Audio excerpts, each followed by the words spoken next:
I think they just want to try to get as healthy as possible for game one, and they're not really that concerned with who they end up playing. No disrespect, obviously, to Toronto or Tampa or Ottawa or whoever they might end up against, but I just think at least they're doing a convincing job of saying that they don't care. How do you feel about Florida cheating so that they can get Toronto and have that easy first round bye? Wildly offended by it. That's how I feel. I feel offended, not that they're doing it, but by the implication a team would do something like that. It's just an insane thing to suggest. Like, first off, we know the players on the ice obviously are not trying to lose hockey games. That's not happening.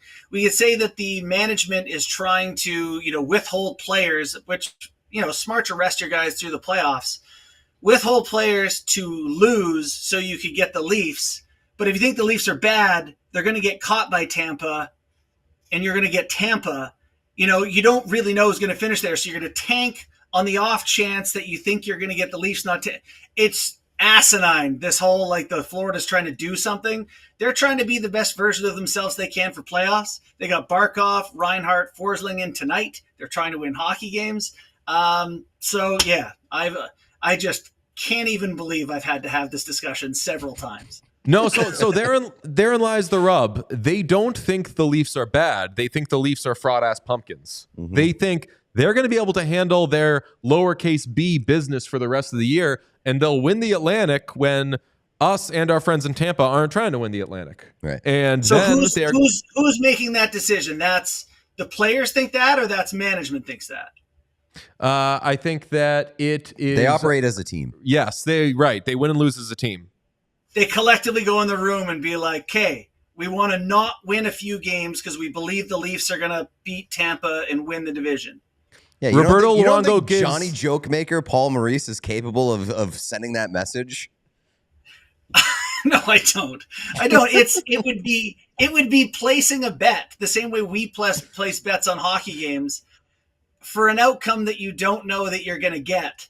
When really you could just focus on yourself, get your team ready to play hockey and play whoever you get, which everyone tells me Florida's not afraid of anyone. They'll beat whoever they play. So, that to me is a team that probably focuses internally, not externally.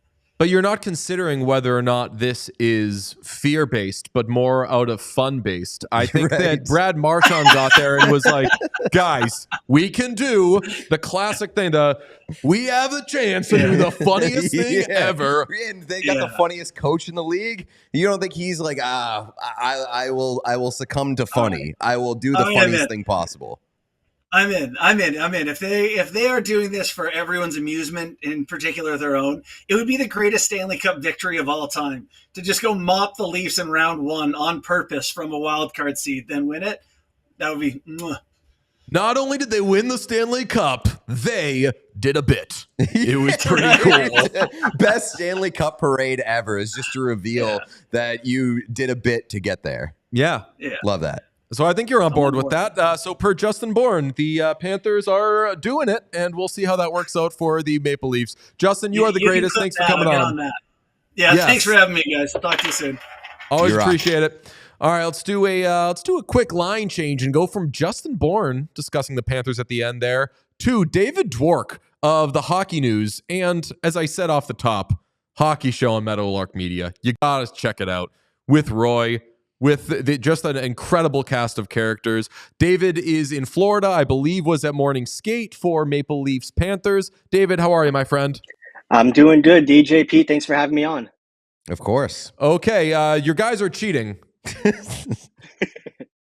Is that what it's called, cheating? Why? Because we have no income tax in Florida? Oh, didn't even think about that. No, we were more discussing the fudging of the numbers with the standings and the manipulation of the playoff matchups. You think that Florida is tanking to play Toronto? That's the word on the street. We didn't say it. We just said it'd be funny. Yeah, Justin Bourne just reported it with us. Right. No, we kid. He was saying that there's no way it's happening and that there's no way that the team is doing this. And we've discussed whether or not they're just playing possum. Because Sunday, and I'll note that the Panthers have lost 5 games in a row. They have definitely let the Senators come within striking distance of them, so they might fall down to a wild card spot and end up playing the very Leafs team that they host this evening. And on Sunday, in addition to so many key players being hurt for them, they also rested players. Sam Bennett is now not going to play for the rest of the season. Sam Reinhart did not play on Sunday. That was also a game in which Vitek Vanacek started. So there has been some curious, what are they going for here? It seems that you don't totally buy that. No, I think the name of the game for them is just getting as healthy as possible for game one.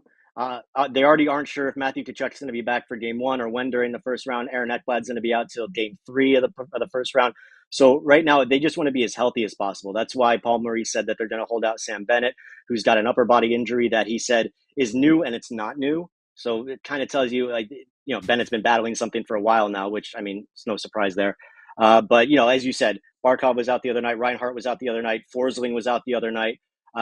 Right now, I think they just want to try to get as healthy as possible for game one, and they're not really that concerned with who they end up playing. No disrespect, obviously, to Toronto or Tampa or Ottawa or whoever they might end up against, but I just think at least they're doing a convincing job of saying that they don't care, that all they want to do is be healthy for the playoffs. I mean, there's been a lot of confidence build up in that group over the past couple of years. Where is like the confidence level of the state of the team right now, given all of that uncertainty and all of those like headlining names that have found their way to the IR recently? The confidence level is quite high. Obviously they've been around the block the last couple of years and they know what it takes to win once the playoffs roll around. But even though they've lost 5 straight and they've had so many guys in and out of the lineup, they actually haven't been playing bad hockey. If you look at some of the underlying numbers of whether it was the games against Montreal, they played Toronto, they played Ottawa, they played Detroit. They're out shooting them by a wide margin. Their shot attempts are like 2-1, whether it was the Detroit game, the Ottawa game. So Paul Maurice has been pretty happy with the overall systemic play, and including bringing up a lot of the guys from the AHL. They brought up Rasmus Asplund, Matt Kierstead came up. Jesse Puljujarvi played his first game with the Panthers the other night and looked pretty good doing it. So there's been kind of this seamless way of bringing guys in that they've been able to maintain the way that they play, not getting the results in the standings, obviously, but considering they have lost 5 in a row and that they've got so many guys in and out of the lineup, the morale is pretty high around here. You cover this team. So you've kind of see them rise from what they were post Huberdeau Tkachuk trade to what they are right now. How have they handled becoming the kind of big man on campus? Because they're no longer the pesky rats that are chasing everybody. They are now, and it's like the cliche, like now the target's on your back. But for the way they play, which is kind of like not giving a hoot, how have they transitioned to being the big dogs? It's kind of natural. It's almost been like, it's the first thing that pops in my mind, but like puberty. Like you kind of figure out that you're trying to grow into something. You want to be a man. You want to become that. And they went through their trials and tribulations. They took their lumps. They got their butts kicked going to the final against Vegas, and they came out of that with how many guys were hurt and surgeries and banged up.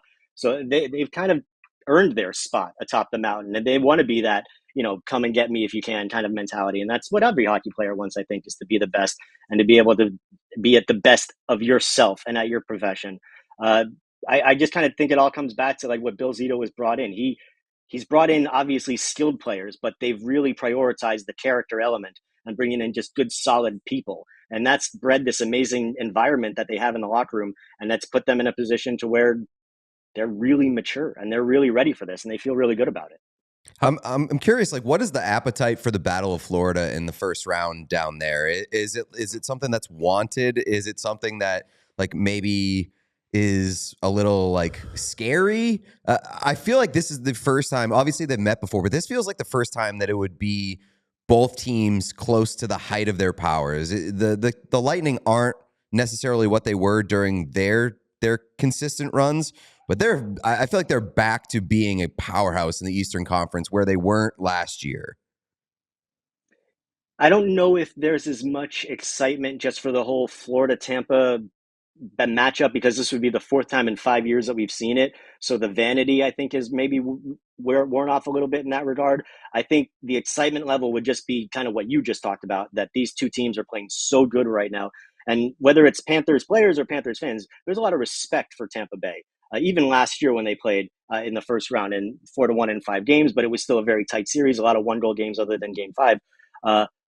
They know that it's not going to be easy, whether it, whoever it is, but Tampa particularly, just because For me, I always think of Andre Vasilevsky first and foremost, just because he's, when he's on his game, he's the best in the league. But what they've kind of rebuilt, the way Nikita Kucherov is playing at a Hart Trophy level, the year that Jake Gensel is having, they're a tough team. So I think the excitement level would just be to maybe take down a team that's pretty damn good. We all silly like the mayor.